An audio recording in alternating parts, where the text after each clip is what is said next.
Welcome my chemistry class. In previous lecture you have learnt about elements from hydrogen to neon and sodium to calcium according to their atomic number, atomic mass. You already learned about what is atomic number, what is atomic mass. But in this video I am taking how can we determine the neutrons and the distribution of electrons in various orbits according to 2n square rule, and what is valency and how can we find out valency of other elements, other types of elements from hydrogen to neon. So our first element is hydrogen, second is helium, lithium, beryllium, boron, carbon, nitrogen, oxygen, fluorine and neon. I am taking first 10 elements. मैं पहले first 10 elements की पूरा complete description ले रही हूँ, उनका atomic number, atomic mass. Atomic number, atomic mass हम लोग पढ़ चुके हैं in our previous video, and now I am taking how can we find out neutrons. उसके बाद हम लोग पढ़ेंगे यहाँ पर न्यूट्रॉन्स को हम लोग कैसे फाइंड आउट करेंगे from Z and A, and then we take distribution of electrons in various orbit, and then I will take valency. So now let us start from hydrogen. हम लोग हाइड्रोजन से start कर रहे हैं. हम पहले पढ़ चुके कि हाइड्रोजन का एटॉमिक नंबर 1 होता है और एटॉमिक मास 1 होता है. ये सब आपको पहले मैं ट्रिक भी बता चुकी हूँ. एटॉमिक नंबर, एटॉमिक मास को कैसे, एटॉमिक मास को कैसे हम लोग काउंट करेंगे या किस तरह से उसको लिखेंगे. सो सिर्फ हम लोग लेंगे कि इसका एटॉमिक नंबर 1 होता है और एटॉमिक मास इसका 1 होता है. तो अब नंबर ऑफ न्यूट्रॉन्स हमको काउंट करना है. जब भी नंबर ऑफ न्यूट्रॉन्स हम निकालेंगे तो अब हम लोग सीखेंगे कि नंबर ऑफ न्यूट्रॉन्स हम लोग कैसे इससे डिटरमाइन करेंगे. सपोज हमको पता है कि हाइड्रोजन का एटॉमिक नंबर होता है 1 और एटॉमिक मास उसका 1 होता है. तो मैंने पहले बताया कि एटॉमिक नंबर जो होता है वही उसके नंबर ऑफ प्रोटॉन होता है और वही उसका नंबर ऑफ इलेक्ट्रॉन होता है. यहाँ हाइड्रोजन का एटॉमिक नंबर 1 है. इसका मतलब ये हुआ कि हाइड्रोजन में प्रोटॉन भी 1 है और हाइड्रोजन में इलेक्ट्रॉन भी 1 है. अब हमको तीनों हमारे पार्टिकल्स हमें डिटरमाइन करने होते हैं कि क्योंकि हम लोग आगे स्ट्रक्चर भी इसका पढ़ेंगे, स्ट्रक्चर को ड्रॉ भी करेंगे, तो हमें प्रोटॉन, इलेक्ट्रॉन और न्यूट्रॉन तीनों पता होना चाहिए. तो प्रोटॉन और इलेक्ट्रॉन तो हमें इसके एटॉमिक नंबर से पता चल जाता है कि जितना इसका एटॉमिक नंबर होगा वही प्रोटॉन होगा और वही इलेक्ट्रॉन होगा. सपोज हाइड्रोजन का एटॉमिक नंबर 1 है तो प्रोटॉन भी इसमें 1 होगा और इलेक्ट्रॉन भी इसमें 1 होगा. और एटॉमिक मास की भी मैं आपको मेथड बता चुकी हूँ कि कैसे हम लोग एटॉमिक मास इसको लिखेंगे और कैसे उसको लर्न करेंगे. फिर अब हमको आता है न्यूट्रॉन. थर्ड हमारा जो पार्टिकल होता है, एटॉमिक पार्टिकल होता है, वो न्यूट्रॉन होता है. अब न्यूट्रॉन को हमें कैसे डिटरमाइन करना, तो उसके लिए सबसे अच्छी ट्रिक है कि एटॉमिक मास में से एटॉमिक नंबर को हम माइनस करते हैं. तो number of neutron is equal to होता है हमारा A माइनस जेड. यानी A होता है हमारा एटॉमिक मास, Z हमारा होता है एटॉमिक नंबर. तो हम A में से इसको Z को माइनस करेंगे, यानी एटॉमिक मास में से एटॉमिक नंबर हम माइनस करते हैं तो हमारे नंबर ऑफ न्यूट्रॉन्स आते हैं. यहाँ एटॉमिक मास 1 है, 1 में से 1 माइनस किया तो हमारा 0 आया. इसी तरह से हीलियम का एटॉमिक मास होता है 4 माइनस 2, यानी एटॉमिक नंबर माइनस किया तो हमारा आया न्यूट्रॉन 2.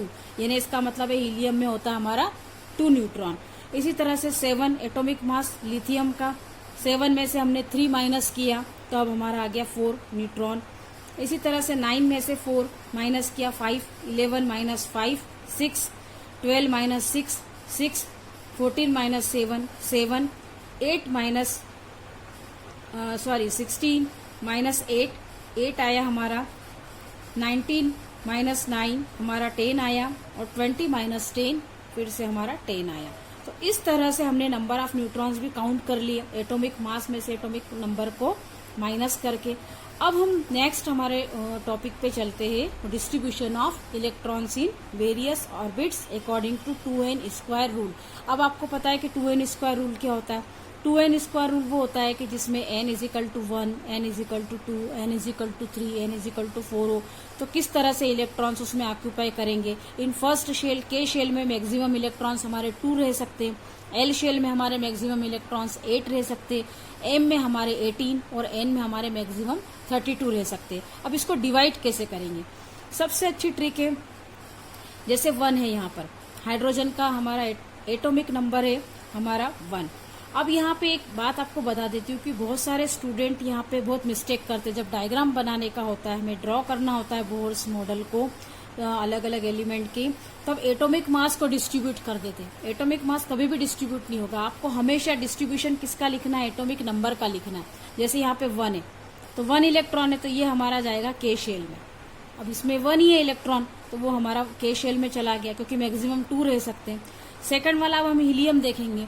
हीलियम में हमारा मैक्सिमम इलेक्ट्रॉन है 2, तो हमने बताया 2n² से कि के में मैक्सिमम इलेक्ट्रॉन कितने रह सकते हैं? 2 रह सकते हैं। अब थर्ड वाला हमारा आता है लिथियम। लिथियम में एटॉमिक नंबर होता है हमारा 3, तो 3 को हम डिवाइड करते, तो पहले वाले में मैक्सिमम कितने रह सकते हैं? 2, इसलिए हमने के में लिख दिया यहाँ पर 2। अब बचा हमारा 1, तो 1 को हम लोग लिख देंगे यहाँ पर एल शेल में। ठीक ऐसे बेरिलियम, बेरिलियम का होता है 4। अब 4 का डिस्ट्रीब्यूट करते हैं हम लोग, 2 इलेक्ट्रॉन्स आ जाएंगे हमारे के में, और बचे हुए जो 2 इलेक्ट्रॉन्स थे वो एल में चले जाएंगे। इसी तरह से बोरान, इसका होता है 5 को डिवाइड करो, हमेशा 2 आप लोग पहले से लिख देंगे तो आपको बहुत इजी हो जाएगा। 2 तो मैक्सिमम रहना ही है के में, तो 2 हमने लिख दिया पहले से, बचे हमारे 3, वो हम नेक्स्ट शेल में लिख देंगे। इसी तरह से 6 को डिवाइड किया, 2 तो हमको लिखना ही है स्टार्टिंग में कि 2 मैक्सिमम जाना ही है के में। फिर उसके बाद बच गए हमारे 4, वो हमारे नेक्स्ट शेल में चले गए। इसी तरह से 7, इसको हमने डिवाइड किया, के शेल में हमारे 2 इलेक्ट्रॉन, एल शेल में हमारे 5 इलेक्ट्रॉन। इसी तरह से हमने 8 को किया डिवाइड, 2 हमारे के शेल में और एल हमारे चले गए 6 जो है हमारे एल शेल में चले गए। इसी तरह से 9, इसको डिवाइड किया, 2 हमारे के शेल में और 7 हमारे एल शेल में चले गए। नेक्स्ट सबसे 10 नंबर का हमारा आता है नियॉन का। नियॉन को हमने डिवाइड किया 2 और इधर लिख दिया हमने 8। इस तरह से 10 होगा ये कंप्लीट। तो ये के और एल में ही जा रहे, एम में ये नहीं पहुंच पा रहे, क्योंकि एल में मैक्सिमम कितने रह सकते हैं? हमारे 18 रह सकते हैं। तो इसलिए पहले में तो 2 कंप्लीट हो गया, ऑक्यूपाई हो गया 2 इलेक्ट्रॉन से, जो बच गए थे वो बाद वाले शेल में यानी कि एल में चले गए। इस तरह से हो गया ये हमारा डिस्ट्रीब्यूशन। अब आते हैं हम लोग इसकी वैलेंसी। वैलेंसी को हम लोग कैसे काउंट करेंगे? पहले तो बात है कि वैलेंसी होती क्या है। वैलेंसी का मतलब ये होता है the combining capacity of electron, यानी कि कहने का ये मतलब है कि सपोज किसी भी एलिमेंट है, उसका एटॉमिक नंबर है 4, तो 4 का मतलब ये नहीं निकला कि 4 ही इलेक्ट्रॉन उसके बॉन्ड फॉर्मेशन में पार्टिसिपेट कर रहे। सपोज हमको हाइड्रोजन क्लोराइड का एक बनता है मॉलिक्यूल, ये आपको मैं बाद में जब हम लोग फार्मूले वगैरह पढ़ेंगे तब आपको बताएंगे कि HCl कैसे बनता है, NaCl कैसे बनता है, ये सब हम बाद में पढ़ेंगे। तो जैसे हमको H और Cl, तो हाइड्रोजन क्लोरीन से रिएक्शन करेगा तब हमारा बनेगा हाइड्रोजन क्लोराइड, यानी कि हाइड्रोक्लोरिक एसिड बनेगा। तो अब हाइड्रोजन और क्लोरीन दोनों के कितने इलेक्ट्रॉन उस बॉन्ड को बनाने में पार्टिसिपेट कर रहे हैं, ये कहलाती है हमारी वैलेंसी। तो हमेशा ऑक्टेट रूल ये कहता है, साइंटिस्ट ने एक ऑक्टेट रूल दिया है जिसके अकॉर्डिंग की इनकी डिस्ट्रीब्यूशन भी होता है, उसके हिसाब से वैलेंसी को काउंट किया जाता है। तो ऑक्टेट रूल ये कहता है कि जब लास्ट वाले जो शेल है, जैसे कि इसमें लास्ट वाला शेल कौन सा हो गया? एल। यहाँ तो हमारा लास्ट और फर्स्ट वही है, यहाँ पर भी 1 है, यहाँ 2 है, लास्ट और फर्स्ट तो यही हो गए दोनों। लेकिन अब थर्ड वाले में हम आते लिथियम में, तो ये तो फर्स्ट वाला शेल हो गया, उसके बाद वाला शेल यानी इसका लास्ट कौन सा होगा? L shell. एल शेल में हम देखेंगे लास्ट वाला कितना इलेक्ट्रॉन है? 1 इलेक्ट्रॉन है। तो जो लास्ट वाले शेल की जो इलेक्ट्रॉन है, जैसे यहाँ पर सभी लास्ट शेल ये यहाँ पर आ रहे एल वाले में, तो ये जितने भी इलेक्ट्रॉन है लास्ट शेल के, they are called valence electron. इनको हम क्या कहेंगे? Valence electron. और यही बॉन्ड फॉर्मेशन में पार्टिसिपेट करते। यानी यहाँ मैंने बाहर की तरफ 2 लिखा है बेरिलियम में, इसका मतलब ये 2 इलेक्ट्रॉन पार्टिसिपेट करेंगे और बचे हुए जो 2 इलेक्ट्रॉन है अंदर वाले, ये पार्टिसिपेट नहीं करेंगे बॉन्ड बनाने में। ये लास्ट वाले जो 2 है यही पार्टिसिपेट करेंगे। इसी तरह से 3 लिखा है, इसका मतलब 3 इलेक्ट्रॉन पार्टिसिपेट करेंगे। 4 लिखा है यानी 4 इलेक्ट्रॉन पार्टिसिपेट करेंगे। इस तरह से कार्बन में 4 बॉन्ड बनते, तो 4 इलेक्ट्रॉन क्योंकि पार्टिसिपेट करते, तो इसका मतलब ये हुआ कि combining capacity of electron is called our valency. यानी वैलेंस इलेक्ट्रॉन, और वैलेंसी का मतलब है जो लास्ट शेल की जो इलेक्ट्रॉन है, they are called our valence electron, and this phenomena is called our valency. How can we find out valency from atomic number 1 to 10? अब हम वैलेंसी कैसे निकालेंगे? वैलेंसी निकालने के लिए आती है और आपको सीबीएसई में क्वेश्चंस भी आपके बुक के क्वेश्चंस में दिया है कि वैलेंसी इसकी क्या होगी, लिथियम की क्या होती है, बेरिलियम की क्या होती है। तो उसके लिए 2 रूल्स है, इस तरह से मैंने यहाँ पे हाईलाइट किए हुए, इनको ग्रीन से भी बताया है, शॉर्टकट फॉर्म में ग्रीन से कलर करके बताया हुआ है। आप देख सकते हैं यहाँ पर कि किस तरह से वैलेंसी है। फर्स्ट रूल ये है इसका, if the number of electron in a valence shell is lesser than 4, यानी इसका मीनिंग ये निकला कि अगर valence number of electron in a valence shell हमारा कौन सा हो गया यहाँ पर, एल शेल। अगर नंबर ऑफ इलेक्ट्रॉन जो है 4 से कम है, 4 से कम मतलब जैसे यहाँ पर 1 है, यहाँ 2 है, यहाँ 3 और यहाँ पे 4 तक हो मतलब, तो उसमें वैलेंसी का होगा, valency is equal to number of electrons, यानी जितने नंबर ऑफ इलेक्ट्रॉन्स है वही उसकी क्या हो जाएगी, वैलेंसी हो जाएगी। अब हम देख लेते हैं यहाँ पर, यहाँ लास्ट में 1 है तो इसकी वैलेंसी हो गई 1। इसको मैं बाद में बताती हूँ, फर्स्ट और सेकंड को यहाँ से लेते हैं हम लोग थर्ड से। लास्ट वाले का देखेंगे आप, यहाँ पे 1 है लास्ट में, तो यहाँ पर 1 हुई वैलेंसी। यहाँ पे 2 है तो वैलेंसी कितनी हो गई हमारी, 2 हो गई। यहाँ पे 3 है तो वैलेंसी भी हमारी कितनी हो गई, यहाँ पे 3 हो गई। इसी तरह से वैलेंसी 4 है तो यहाँ इसकी वैलेंसी कितनी हो गई हमारी, 4 हो गई। ये हमारा फर्स्ट रूल हुआ। अब सेकंड रूल ये बोलता है कि if the number of electron in the valence shell is greater than 4, अगर नंबर ऑफ जो इलेक्ट्रॉन है वैलेंस शेल में वो 4 से ज्यादा है, ग्रेटर देन 4, तो हमारा रूल क्या कहेगा, देन यू विल उसको आपको क्या करना पड़ेगा, इसके लिए 8 में से नंबर ऑफ वैलेंस इलेक्ट्रॉन को माइनस करना पड़ेगा। उसको 8 में से आपको माइनस करना पड़ेगा। अब 8 में से क्यों माइनस करना, क्योंकि ऑक्टेट रूल ये कहता है कि अगर 8 हो, लास्ट में अगर 8 आ जाता है तो उसकी वैलेंसी क्या हो जाती है, 0 हो जाती है। और वो न इस तरह के जो एलिमेंट होते हैं वो न तो किसी को इलेक्ट्रॉन दे सकते हैं और न किसी से इलेक्ट्रॉन ले सकते हैं, यानी कि एक तरह का स्टेबल, उनमें स्टेबिलिटी आ जाती है। तो इसको कहा जाता है, इसीलिए 8 को ही लिया गया है।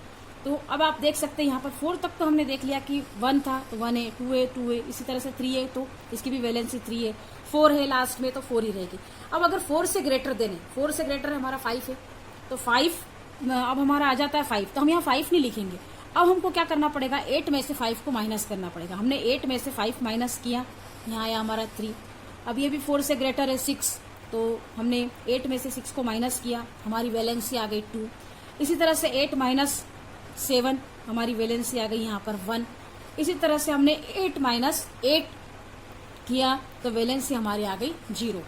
अब ऑक्टेट रूल ये कहता है कि मैक्सिमम इलेक्ट्रॉन्स आप अगर फुलफिल है, यानी 2 इलेक्ट्रॉन्स भी, क्योंकि एक कोई भी जो बॉन्ड बनता है, अब यहाँ से अब हम फर्स्ट वाले पे आते हैं, मैंने फर्स्ट और सेकंड आपको नहीं बताया था। अब यहाँ पर हाइड्रोजन को लिया हमने, हाइड्रोजन की वैलेंसी 1 है क्योंकि इसका फर्स्ट शेल भी यही है और लास्ट शेल भी यही है, तो इसकी वैलेंसी, इसका मतलब एक ही इलेक्ट्रॉन है, तो एक ही इलेक्ट्रॉन को दे सकता है ये, और वो कर सकता है, इसमें पार्टिसिपेट कर सकता है बॉन्ड फॉर्मेशन में, इसलिए यहाँ पर इसकी वैलेंसी 1 है। अब आते हैं यहाँ पर 2, तो अब आपको क्वेश्चन लग रहा होगा कि यहाँ पे 2 आया, लेकिन यहाँ मैडम ने 2 क्यों नहीं लिखी इसकी वैलेंसी, क्योंकि अकॉर्डिंग टू हमारा फर्स्ट रूल ये कहता है कि उससे कम है, 4 से कम है लास्ट शेल में, तो हमको यहाँ पर वही लिखनी चाहिए डिजिट, लेकिन मैंने यहाँ पे 2 नहीं लिखी, यहाँ पे 0 लिखा हुआ। तो 0 इसलिए लिखा है कि हीलियम जो है वो एक तरह की नोबल गैस होती है, यानी कि उसमें फर्स्ट शेल भी आपने देखा 2 है और सेकंड लास्ट शेल भी हमारा क्या है, ये 2 ही है।